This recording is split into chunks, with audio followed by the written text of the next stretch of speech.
नमस्कार दोस्तों, स्वागत है आपका मेरे चैनल पे। दोस्तों, जैसा कि आप जानते हैं कि इंडिया को आर्म ड्रोन की ज़रूरत है और ऐसे में दोस्तों हम अमेरिका से 30 प्रीडेटर ड्रोन खरीदने जा रहे थे, जो कि अब डील रद्द बताई जा रही है। ऐसे में अब इंडिया के पास ऑप्शन क्या है और साथ ही लोकली इंडिया इसके ऊपर क्या प्लान बना रहा है, आज इसी के ऊपर बात करेंगे। चलिए दोस्तों शुरू करते हैं। तो दोस्तों, इंडियन मिनिस्ट्री ऑफ डिफेंस ने एक टेक्निकल होल्ड लगा दिया है 30 MQ-9 रीपर जो यूएस बेस्ड जनरल एटॉमिक से हमने खरीदने थे, जिसके ऊपर $3 बिलियन का कॉस्ट बताया जा रहा था। और अब हमारे पास इसराइल की तरफ से 2 ऑफर हैं और ये 2 ऑफर काफ़ी अच्छे भी बताए जा रहे हैं।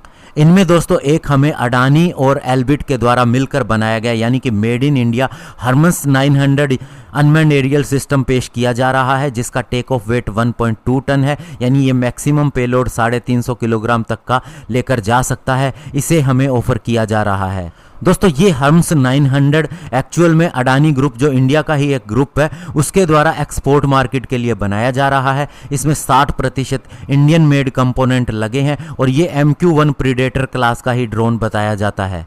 और हमें इसका जो वर्जन ऑफर किया जा रहा है उसके अंदर एक मॉड्यूलर 250 kg का इंस्टॉलेशन दिया गया है, जिसकी वजह से दोस्तों इसकी लेंथ 2.5 मीटर होती है। ये 125 किलोग्राम के स्मार्ट एंटी एयरफील्ड वेपन यानी सा वेपन लेके जा सकता है। साथ ही short range air to ground laser guided bomb भी अपनी विंग के ऊपर लेके जा सकता है, जिनका वेट लगभग 350 किलोग्राम तक हो। और ये 30,000 फीट की ऊंचाई पर जा सकता है और 36 आवर की एंड्योरेंस भी देता है।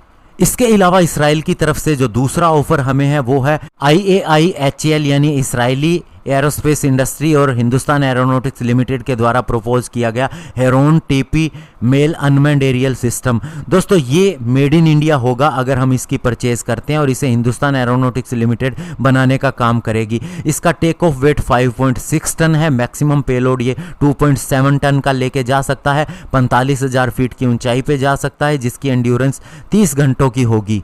और ये भी MQ-9 रीपर क्लास का ही एक अनमैन्ड एरियल व्हीकल है, लेकिन इसकी payload carrying capability MQ-9 reaper से भी कहीं बढ़िया है। और इसकी सबसे बड़ी खासियत यह है कि इसके अंदर एक इंटरनल वेपन बे भी है, जिसके अंदर मिसाइल और स्मार्ट बॉम्ब को छुपा के ले जाया जा सकता है, यानी कि ये स्टेल्थी भी हो सकता है, या कहें कि इसके अंदर ड्रैग कम होगा और वाइब्रेशन भी कम होगी, जिससे दुश्मन की पकड़ में भी ये कम आएगा। इसके अलावा इसके साथ में HAL हमें इंडियन मेड वेपन सिस्टम भी पेशकश कर रहा है, जिसमें India made air to air, air to ground weapon system है, जैसे कि सा और Helina anti tank guided missile. और दोस्तों, सबसे बड़ी बात यह है कि ये मेड इन इंडिया होंगे। और हेरोन TP की बात करें तो MQ-9 रीपर से ये 60% चीपर होगा, और हर्मस 900 की बात करें तो ये और भी ज़्यादा चीपर होगा। इसके अलावा दोस्तों, इंडिया के पास लोकल ऑप्शन क्या है, बिल्कुल जो इंडिया के ही प्रोजेक्ट हो, तो आपको बता दें कि India Archer short range armed unmanned aerial system विकसित कर रहा है, जो उसी क्लास का है जैसा कि तुर्की का बायरक्टर ड्रोन है, जिसने पूरी दुनिया में बहुत अच्छी परफॉर्मेंस दी है, ऐसा बताया जा रहा है।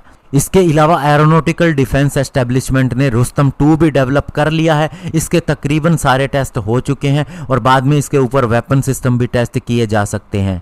और ये भी high altitude long endurance class का अनमैन्ड एरियल व्हीकल है, जो न केवल सर्विलियंस कर सकता है बल्कि टारगेट एक्विजिशन रिकॉग्निशंस भी कर सकता है, और साथ में इसमें वेपन सिस्टम भी लगाए जा सकते हैं।